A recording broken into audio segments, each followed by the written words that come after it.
Welcome to What's the Point? A weekly discussion of truth, realities, challenges, theological and philosophical views, national policies, and international concerns. Welcome to What's the Point? We are going to be talking today about still the life and ministry of Jesus, but specifically his disciples, and just kind of going through the disciples and what they did. So, I guess the first question I have for you guys is, how did Jesus pick his disciples? Okay. If you notice, Jesus picked his disciples, 10 of them were ordinary fishermen. So they were ordinary folks, so to say. And maybe one who knows a bit of finance, who eventually betrayed him. And probably one was a tax collector, right? Just somebody involved in tax collection. Most of them were ordinary people, not from the, put it this way, not from the higher strata of society. So that is, I think, to say that that is where majority of the world is represented, because the richer, the more popular, the more educated are more towards the top of the list. But there are really more people who are common people, middle class down. So I think Jesus picked as a representation of majority of what the world is composed of. I would like to think that way. That's pretty good. What do you think, Josh? Oh, sorry, Dan. Yeah, and what you notice is that Jesus, and this is a good question, Kelly, because it was Jesus who picked his disciples, not someone volunteering to say, can I be your disciple? So he was the one who picked his disciples. Now, as a lesson in church, if I may segue a little bit, normally it is the disciple or the discipler who chooses his disciples. Meaning, I would like to disciple you. I would like to mentor you. So you pick, instead of going to say, can you disciple me? Because in what's happening in many churches today is they're looking for mentors or disciplers. But I think originally the mentors or discipler, Jesus was the one looking for the disciples. So I think in the church today, I think the pastor should be more careful and say, let the leaders find those that they will disciple, instead of the members looking for someone to disciple them. That's a good point. I kind of wanna talk about that a little bit too. But before that, Josh, did you have something to kind of add with how Jesus picks his disciples? I think that was spot on with the aspect of, wanting to show that he doesn't, just pick. He could have, maybe he should have, but he doesn't just want to pick ones with status, And it's funny because if you think about a team, and he didn't even maybe choose them to be the most high functioning team, but I think that shows, the spectrum of he just wants to show that, hey, whether it's you have a high status, so at the time, a tax collector has a high status. If you have that, he takes you in because Matthew got taken in. But also, if you just do, you just get fish, Peter and company, that's what they did. So, he wanted to kind of show, think about this, even the authors of the New Testament, Luke was a doctor, and then, just thinking about those, Matthew, tax guy. So, I think holistically, Jesus wants to kind of invite and say, hey, all can be welcome, all can be, mine when we see kind of backgrounds. So Mm. Um, so I guess we can I just like the topic that Dad mentioned about how Jesus was picking his disciples instead of them volunteering, but that kind of also shows up today in church. Why is that little change now? Like, is that just because um the mentors are not don't know that they should be the one looking for people, or Yeah, I think because probably this was not noticed by many pastors, that part of the duty of those who are more mature in the church, the leaders, the elders, the more the people with more experience in the Christian faith are supposed to pick disciples that they are going to disciple. I think the discipleship mandate, when God said go to all the world and make disciples, did you see that? Make disciples of all nations, baptizing them. So it was us to get disciples, to make disciples. So it was not disciples to come to us to volunteer. So the effort should come from the leaders. And I think this is not taught in many churches today. This is forgotten. They leave the evangelism part. You can do a lot of evangelism techniques, movies, crusades, trucks, personal evangelism. But discipleship is personal. Discipleship cannot be group, well, maybe a group of 12, but it's not like it's not like discipling 100, 200 at a time. It's a personal mentorship, and therefore, I suppose that like we do in Kazam, every leader, you cannot be a leader if you don't have a disciple. You cannot even be allowed to be called a worker in and example play instruments unless you have at least one disciple that you are discipling. that's that's pretty good. I mean, I think in this topic we're kind of talking about Jesus's disciples, but I think this is a good topic we can add in a more on its own episode of just like the importance of discipleship, because I Yeah. think it's something that there's a lot of topics and there's a lot of points about it that we can actually discuss. Like you said, it's not talked about a lot, and I don't think it could be done in just a short portion of this. I think we should try to do a whole episode on it, so we could try to do that. But going back to the questions I had with Jesus's disciples specifically, who were his disciples? I guess we can name them or kind of group them together. Who were his disciples, and kind of like what are they known for? The ones known to be like Jesus has 12, and then of the 12 there are I think 3 or 4 close to him. Peter, Simon Peter, John, was it John and James? I think were the ones that are like close to him, who were with him in the Garden of Gethsemane when he was praying. And if you notice, those closer to him, John wrote the Gospel of John.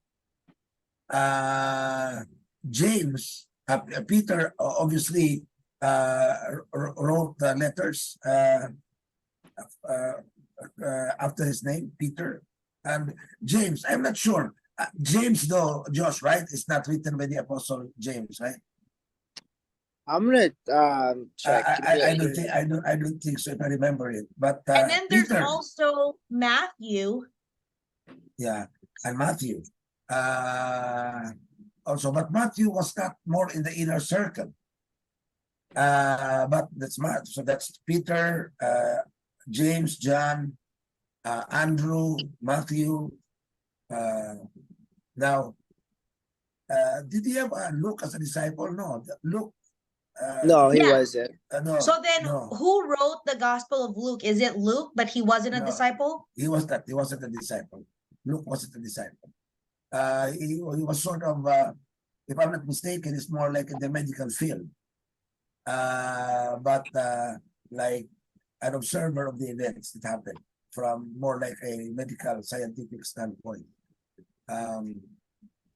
If if you notice the Gospels, when it was written from different perspectives of the same event. Yeah. And then who else were his disciples? Judas Iscariot, of course, Philip, Andrew.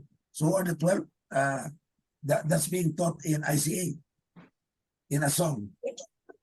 But It was, but I forgot. yeah. Okay, can we name the Thomas, 12? Andrew. Thomas. Okay. Yeah. Peter, John, James, Here, let's see. Andrew. Okay, let's write it down. Peter, John, James, and then Judas, Thomas, Andrew. And then Philip. there isn't there two Jameses? You got it. Big. Yeah. Yeah, there's like Big James How and many do you have now? How many do you have? Put it down. I have 1, 2, 3, 4, 5, 6, 7, 8. And Two then we James have and two Simon the Judas. Zealot, right? Yeah. Side. 2 James and 2 Judas. Is it just there are 2 Judases in the disciples, right? Judas Iscariot and the other Judas, no? No, Or just it's one? two. No, It's so two. no, what that is saying is kind of and kind of. So both is true. So Thaddeus was also known as Judas. Oh, Thaddeus. Okay. So how So- many now, Kerry? Can you now? So How now many? I How many? Peter. Can you say Okay, it? Peter, John, James. Oh, I didn't even write Matthew. Hold on. So I have Peter, John, James, 3, Judas, Thomas, Andrew, Philip, other James, Simon the Zealot, Thaddeus, Matthew. I have one more. That's 11. So Judas do you Iscariot. have Philip? You do. Judas I do. Iscariot. Bartholomew. Bartholomew is I think Bartholomew. the last one. Bartholomew. Yeah, Bartholomew. Okay.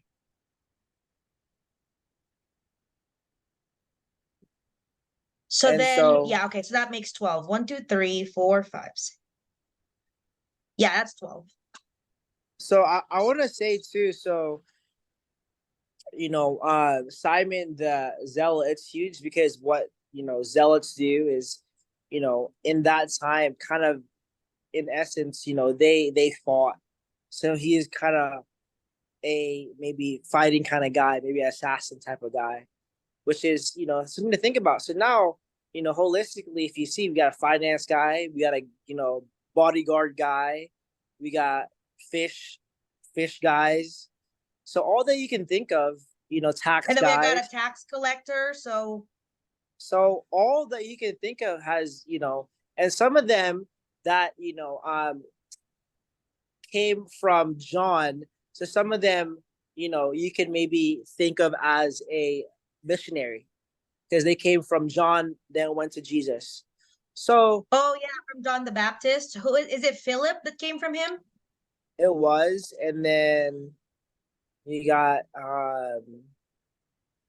I think we got him, and then we got one of the Jameses. I think it might be the small James. And then we got to think about Thomas too, because what Thomas did was, he was kind of a merchant, so he sold goods, so that's something to think about. So one guy wasn't, so holistically, if you see, it's all, all of it. All walks of life at that time. All walks of life. Obviously, the professions now are different from, or vocations now as well, are different from those days. But I believe that the 12 is a representation of the population at that time. And even the percentages, I think, as it is today, the upper class is more or less 20% of the total population of the world. Middle upper. And then the middle lower is about 80%. So even the disciples were grouped that way. The fishermen, 10, and then 2 of the a little upper class. But even among the fishermen, I think some were ordinary fishermen, some were trading fishermen, some were in the fishing trade, not just the fishing business. Yeah, so so fishing, it's different. kind it's of like he fishing. picked from, and they have different like strengths, like Yeah, what they can assist with on in Jesus's ministry, during the time that yeah. And at if you that dig time deeper, yeah, go ahead, Kerry. no, go ahead. And when you dig deeper in their personalities, all of them are distinct. They're not the same. They have different tempers, different tendencies. Classic example of that. Did we study the last time, like the feeding of the 5,000 Mm-hmm. multiplication? Yeah. Now, there were two guys there, disciples asked by the Lord. We failed to look at that. I think it was Andrew and Philip, uh, who, when God said, "Oh, these people were hungry. They were following us for a long time, and they must be hungry." And Philip, I think, Philip, I think, was the one who said, "Oh Lord, it will take us a month, a year's salary to feed these guys, right?" Yeah. And it was Andrew who said, "No, but there is a boy who has 5 loaves and 2 fishes." Even the reaction of two disciples were different. The other one was pessimistic, saying, "We cannot feed this." The other one said, "No, this No, was we can't. catalytic. I think we And can." then, Yeah, also see, I was thinking about Peter. He was up and down. He was the one that stood up to Jesus by cutting off, someone's The ear. someone's And then ear, yep. the next moment he turned his back on Jesus. yeah, So we got one that's that way. And so we got one too, Thomas, who Who doubts, questioned him? Yeah, he doubted him. questions. And we have some, that, so all that stuff just to show, hey, not only is it no occupations is too above or too below, but also no personality is that way too. Mm. well, and strange that Philip, when you look at the end of his where he was assigned, uh, Philip was assigned, I think, in the area of the Middle East, and which is Middle East now, including Afghanistan, I think, if I'm not mistaken. And then Andrew ended up towards Ukraine, Russia, and that part of the world. If you look at the number of Christians, Andrew had somehow, after his ministry, had more Christians in the territory assigned to him than Philip.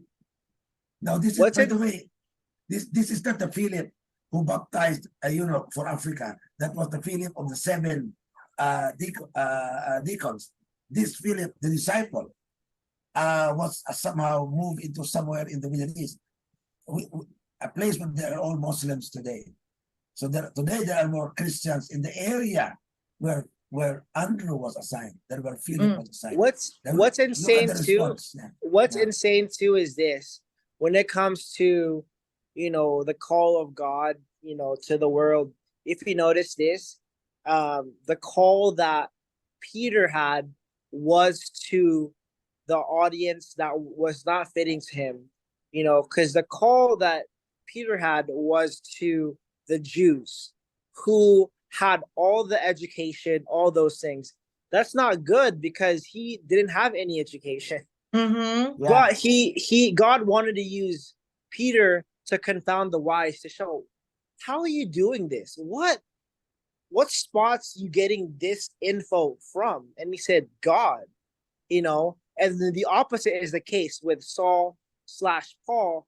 His, expertise is in the Jews, but God calls him to The Gentiles. good.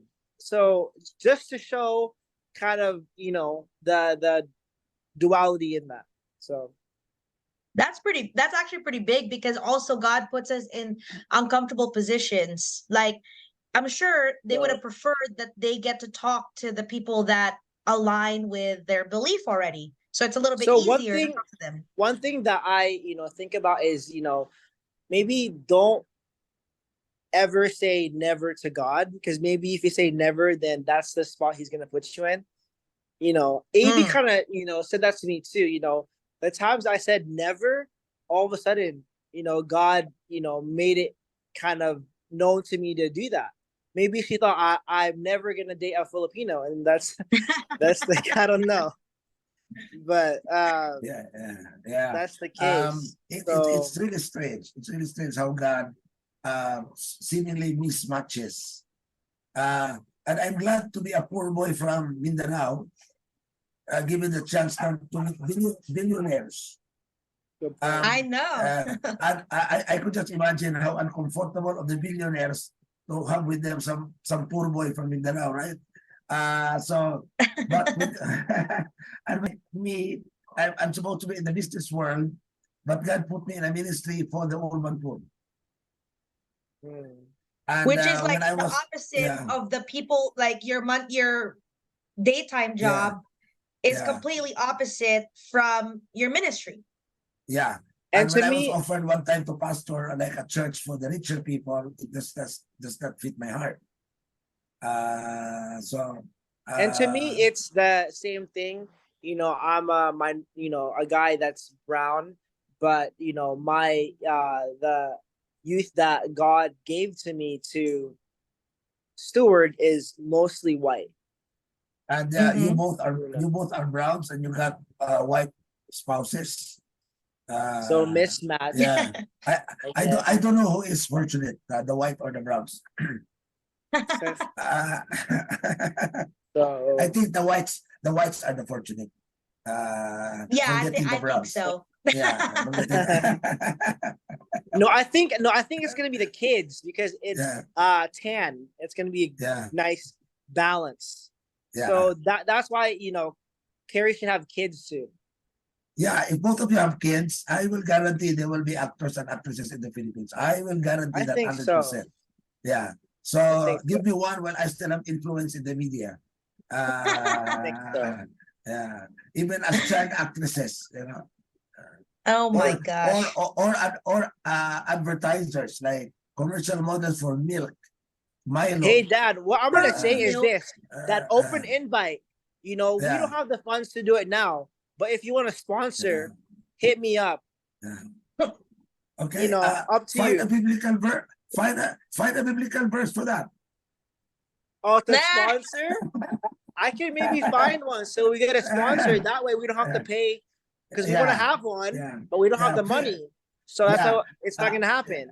Yeah. Try to find a biblical verse and study the properly the exegesis and the proper interpretation of that verse, and let's say it will fit. Oh my gosh. So I'm gonna Yeah. Um, find one. so Okay. I have, well, I think we talked about really the disciples, and who they are, kind of like what they're known for. And why And 12, we Kerry? also You asked talked why about 12. their different You personalities too. you What asked about But why why 12? yeah, 12? I was Why gonna say 12? my next question is why 12? Like, why does it There have to be there were 12? there were 12 tribes. In the Old Testament, there were 12 tribes, and it was the 12 disciples. So, what is there are 12 months in a Gregorian calendar? So, Josh, why 12? According to your Bible school professors. Because what you just said, it's the it's Yeah, but the why 12 tribes? Why 12 tribes? Yeah, why that's a 12 good point. tribes? Yeah. That's a good Is it question. I like Yeah. I will I say though. When it happened that there were 12 children of Jacob, was So Israel. So was that intentional? Obviously, God is a planner, so I guess it was intentional to have I 12. will say too, another thing to think about is why all dudes, for the 12, and it's because it had to, showcase the 12 in the Old Testament, so it had to be all dudes.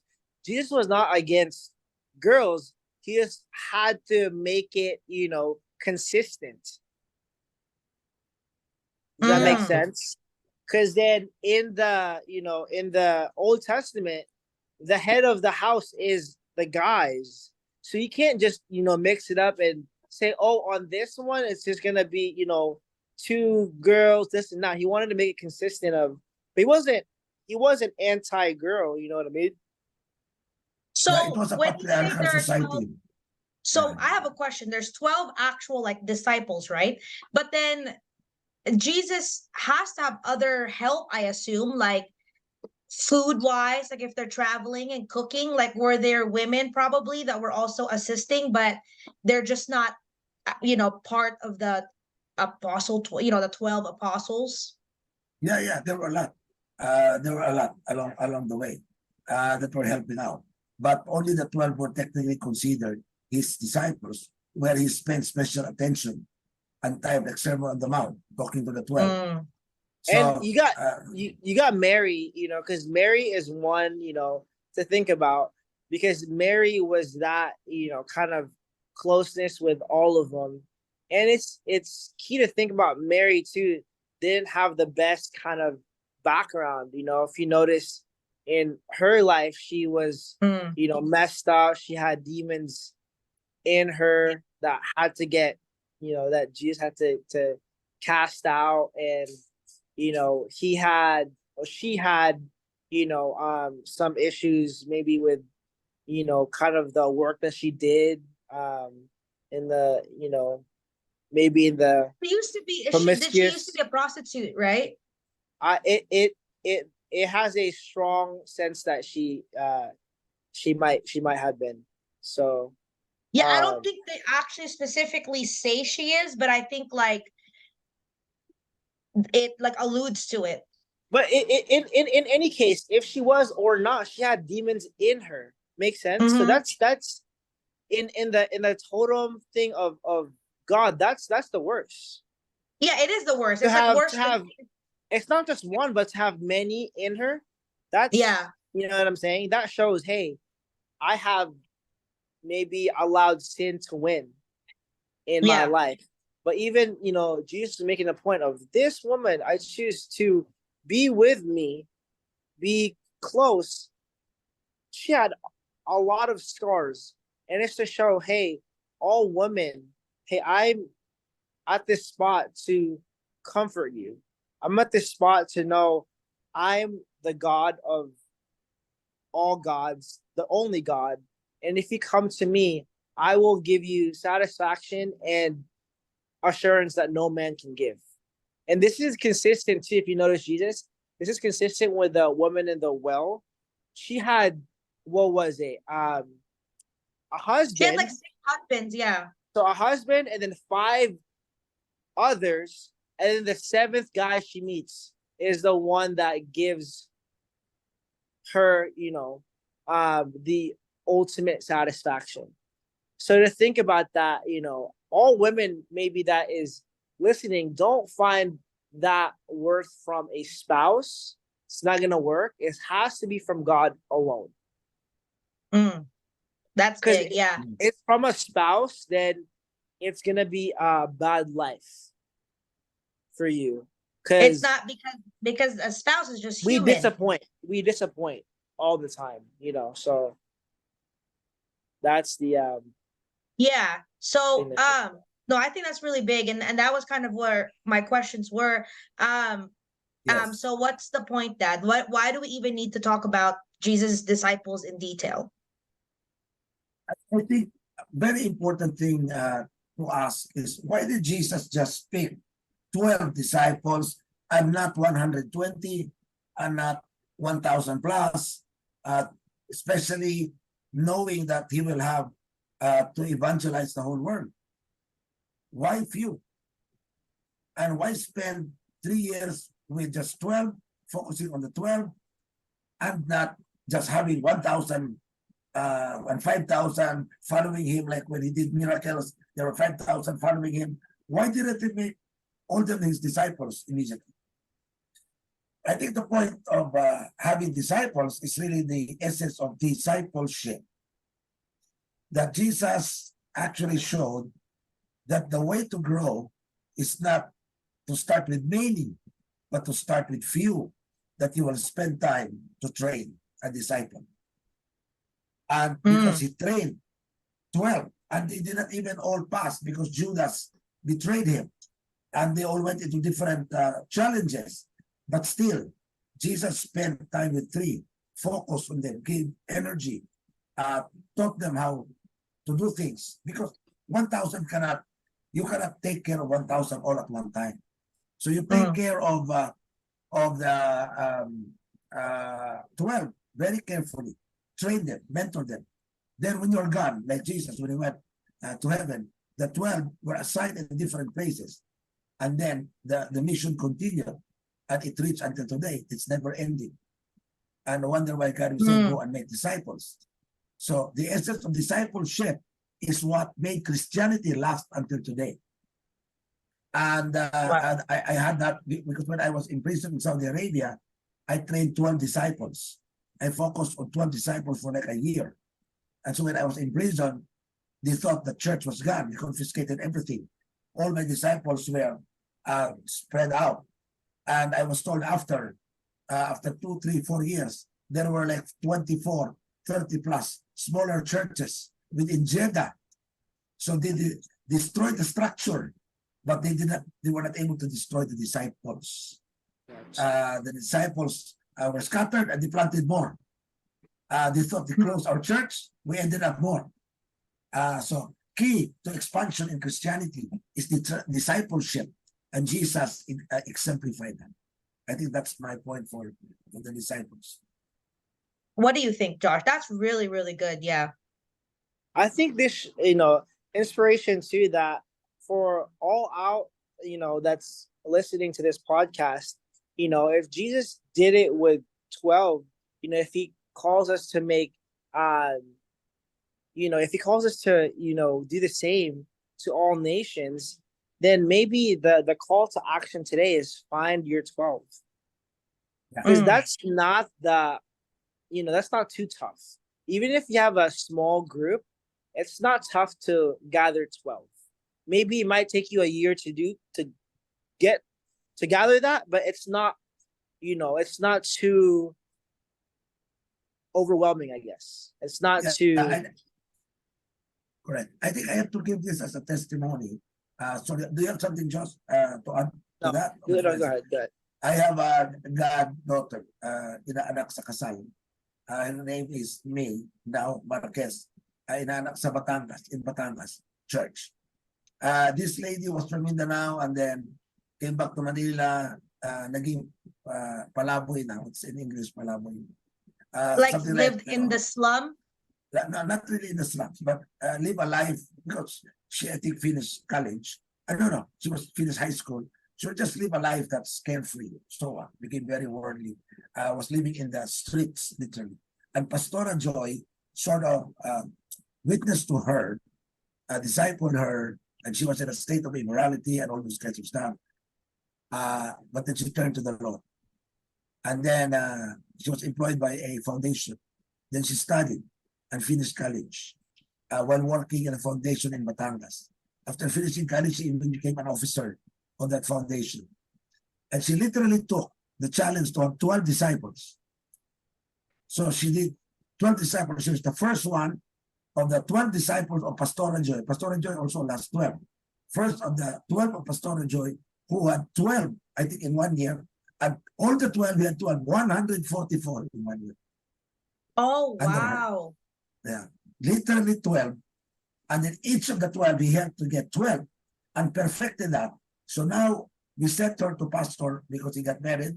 Now they are now pastoring a church in Batangas, another church planting, and planted a church. And in less than 1 year, it has one daughter church. Very progressive. That's crazy. And that's so fast in 1 year, just because it was multiplied that way. Because because they follow the concept of discipleship. They sort of perfected the magic number 12.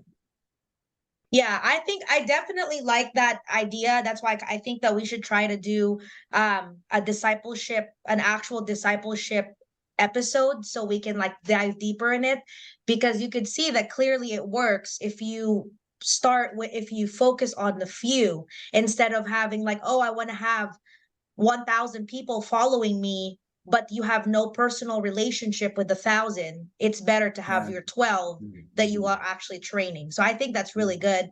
And it's something that we can pick up from what we talked about today of Jesus picking 12 and Well, the yeah, for Josh as well. Remember, I asked Josh some years ago. I think he was a student, to say, Josh, why won't you bring some, maybe 12 or so young people from Kazam and sort of encourage them, and then just brought them to Star City and whatever. That was the beginning of our youth fellowship, and the youth service now is bigger than the adult services. is The it afternoon, really? Wow, yeah, bigger. that's Uh, crazy. yeah. It's huge. But no, I mean, clearly, like I said, it works, and we don't know how it works, but it's crazy that you focus on the little bit, and now it's so Yeah. big. Especially like Kazam, I see all the pictures, I see all the I mean, posts of all even the for me, activities. I had half of that when I began 6, and then within a year it was 12, and then now it's 25. So then Yeah. when it that just the main thing is that it's nice to know, hey, anybody can do 12. Yeah, And if that's all you can do in your life, why? That's good. 12 is good. Yeah. yeah. That's fine. No, So I think that's good, and I think that's a really good call to action, Josh. It's a really good, pretty much find your 12. As our call to action in this episode. But if we don't have anything else to add, I can go ahead and close this in prayer. Dear Lord, thank you so much for the time today that we are able to discuss your disciples, what we could learn from how you pick them, and what we could learn from why you specifically picked 12.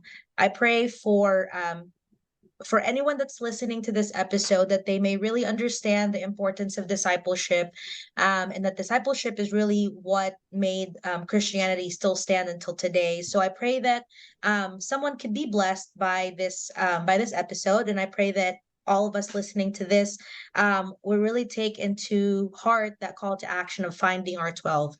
And thank you for this time. Thank you for anyone that's listening, and may you bless their lives. And just need to pray. Amen. Amen.